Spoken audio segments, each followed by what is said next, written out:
We, as humans, tend to like stereotypes.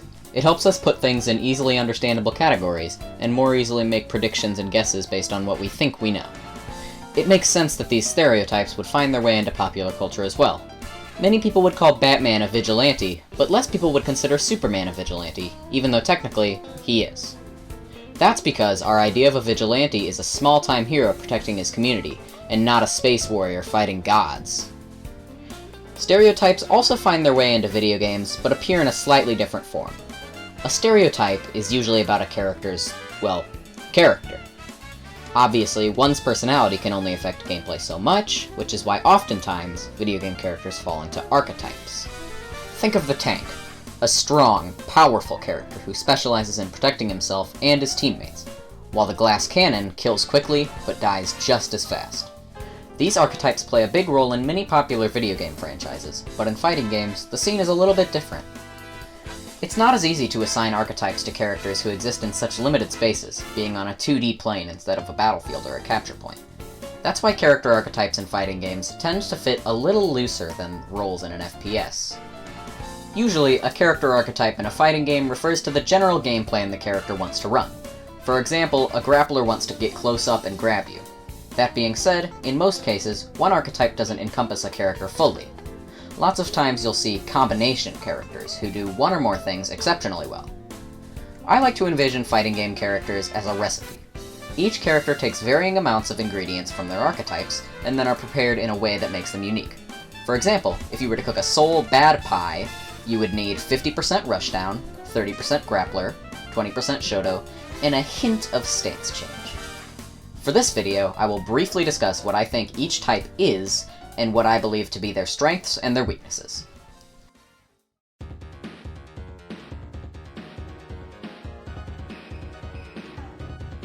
First up, we have Shotos. Named after Ryu and Ken from Street Fighter's fighting style of Shotokan Karate, Shotos are designed to be all-around characters.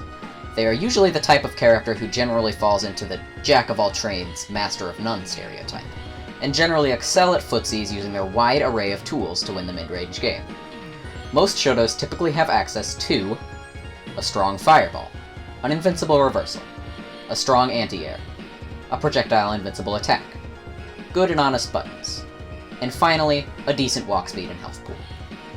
Examples of the Shoto archetype would be Ryu from Street Fighter, Kai from Guilty Gear, or even Mario from Smash.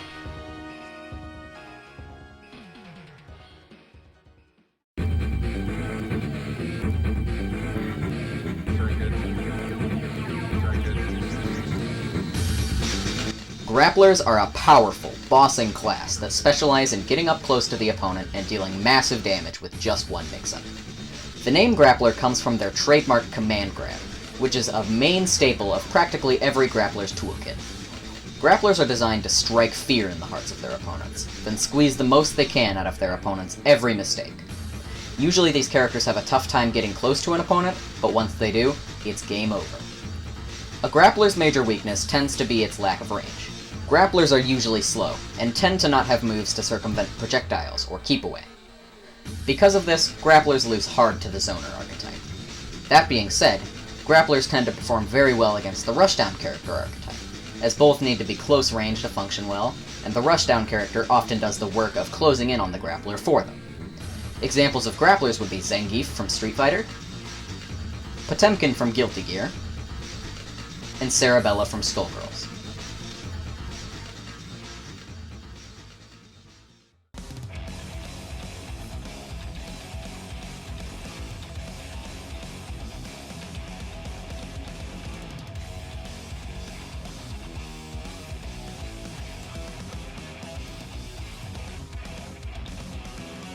Zoners love to keep their distance. While a grappler excels at close range, zoners like being half screen or more from their opponent. Zoners typically have lots of long-range attacks at their disposal to pressure their opponent from afar, a very strong projectile, and a tool used to knock the opponent back once they've closed in. Inside the zoner archetype, there are two smaller categories of zoners, those being projectile zoners and normal-based zoners. The key difference between these two archetypes are the tools that they use to zone. The projectile zoner uses 2 or more strong fireballs to keep the opponent at bay. Then, they abuse these strong fireballs by making the opponent want to jump in, then countering with a powerful anti-air attack.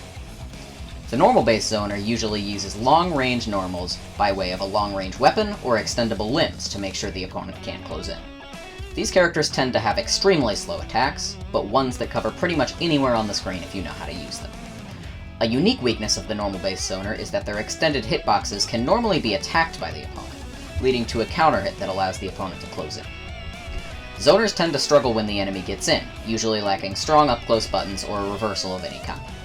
Because of this, the Rushdown character archetype tends to beat the zoner. Adversely, the zoner dominates over the Grappler, keeping him at bay and forcing him to take what the zoner dishes out.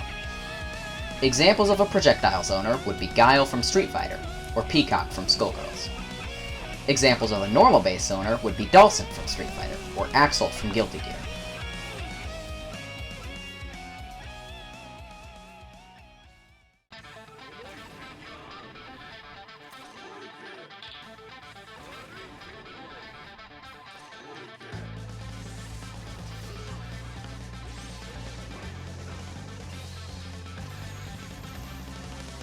They want in, and they want in now. Rushdown, or the less flattering Unga Bunga playstyle, revolves around charging headfirst at your opponent with little regard for your own safety. Rushdown characters want to close in on their opponent similar to a Grappler, but functions differently in the fact that a Rushdown character tends to need to get in multiple times to win, and usually has more tools to do it than a Grappler. A Grappler's main weakness is getting in, but once they're in, they win. A Rushdown's main strength is getting in, but this is usually balanced out with a low health bar, poor footsies, and poor range. Rushdown characters typically have very fast buttons, lots of ambiguous cross-ups and mix-ups, a way to negate the effects of a fireball, extremely fast movement speed, and strong up-close pressure. The matchups for a Rushdown character typically are dependent on the game you're playing, as in some games, Grapplers shut down the Rushdown's close game, and in other games, it's the exact opposite. Generally, though, Rushdown loses to Grapplers and beats Zoners and Shotos. Examples of Rushdown characters would be Cammy from Street Fighter, Leo from Guilty Gear, and everyone from Dragon Ball FighterZ. Puppet characters, only for the most skilled of players. Truly the most difficult fighting game archetype. And no, Bash did not pay me to say this. Puppet characters are unique in that they control two characters with just one controller. This can be done in many different ways, but typically we see both characters moving at different spots with the same inputs. For example, you input a move to summon a dummy full screen, then make both characters walk forward. Press punch, and the dummy and you both attack, covering two different positions the enemy could be in. This simple concept builds on itself so much, and ends up becoming an incredibly difficult concept to master, as characters with this strength usually have major weaknesses elsewhere. Puppet characters generally excel at pressure from anywhere and everywhere, while they tend to have extremely poor defense. It also doesn't help that by themselves, each character's normals and specials tend to be underwhelming at best. You really have to learn how to use your characters in tandem with each other to get the most out of them. Puppet characters tend to lose to Rushdown characters and win against Grapplers. Examples of a puppet character would be Zato 1 from Guilty Gear, Misfortune from Skullgirls, and Rosalina and Luma from Smash Bros.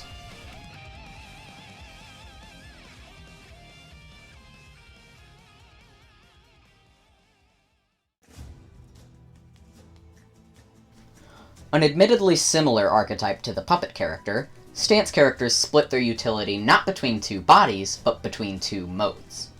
Usually, stance characters will be focused around a single input that changes most, if not all, of their moveset.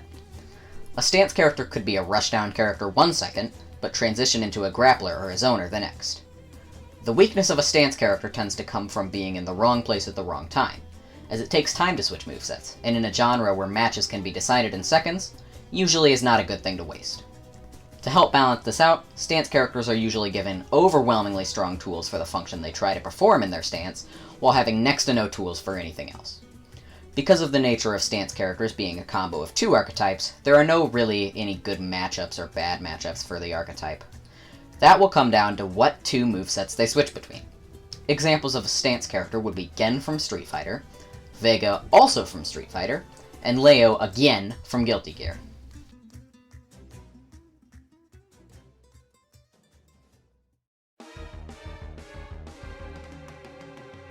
Another very niche archetype, composite characters are characters that are made out of other characters. Now, you might be tempted to think that these are clone characters, or that I might be saying the word character too much, but you would actually be incorrect, idiot. A clone character takes one character's toolkit and animations and repurposes them slightly to fit a different set of skills. A composite character takes exactly the same attacks of many characters, and mashes them all together in one big goopy pile. These characters are rarely seen, as it is hard to make them make sense by a lore perspective. How can you have one character that is 18 different characters? These characters typically have attacks with the exact same animations and frame data as the character they're ripped from, but function entirely differently in the context of their move kit as a whole. The only real notable example of a composite character would be Double from Skullgirls, while some lesser examples include Kirby from Smash and Seth, specifically his Street Fighter IV appearance, from Street Fighter. Okay, I'm done saying character so much. You can rest now. Sorry. I didn't mean to call you an idiot either. Sorry. Subscribe.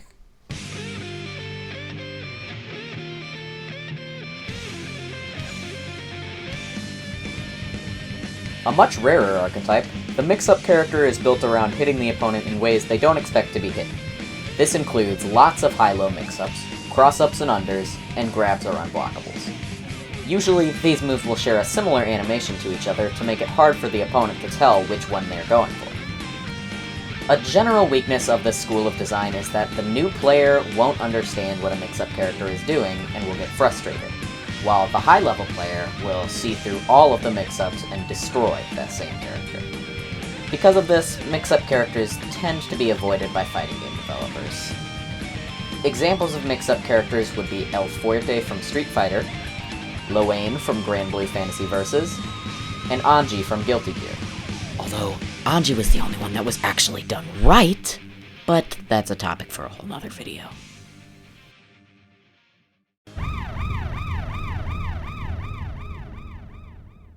Many people define a gimmick character as one that abuses one or two strong options in a kit that makes them strong, but I believe this definition to be false. My definition of a gimmick character is one that relies on a mechanic not defined by the universal mechanics of the game. For an example, say you walk outside and you expect to be following the rules of gravity, right? But then old Jimbulus III comes up and he has a special meter that lets him float for a certain amount of time, disregarding everything you previously knew about how the world works. Jongulus, or whatever I said, would be a gimmick character. Gimmick characters, in my opinion, are characters that don't follow the rules previously set by the game. Now, lots of people would tell you this is a bad thing, but I personally don't believe that to be true. I think gimmick characters, if done correctly, can be really fun to play as, and extremely fun to watch. Examples of gimmick characters would be Bedman from Guilty Gear. Actually, just a lot of the characters from Guilty Gear.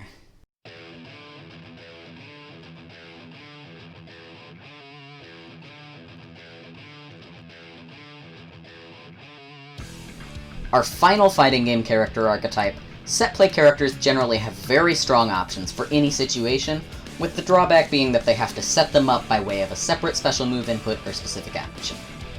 These characters tend to fish for early knockdowns in the neutral, with which they use the free time from to set up their abilities, making it hard for the opponent to deal with them. A major weakness of this character type is that if the enemy never lets them get set up, they tend to have pretty weak options in general.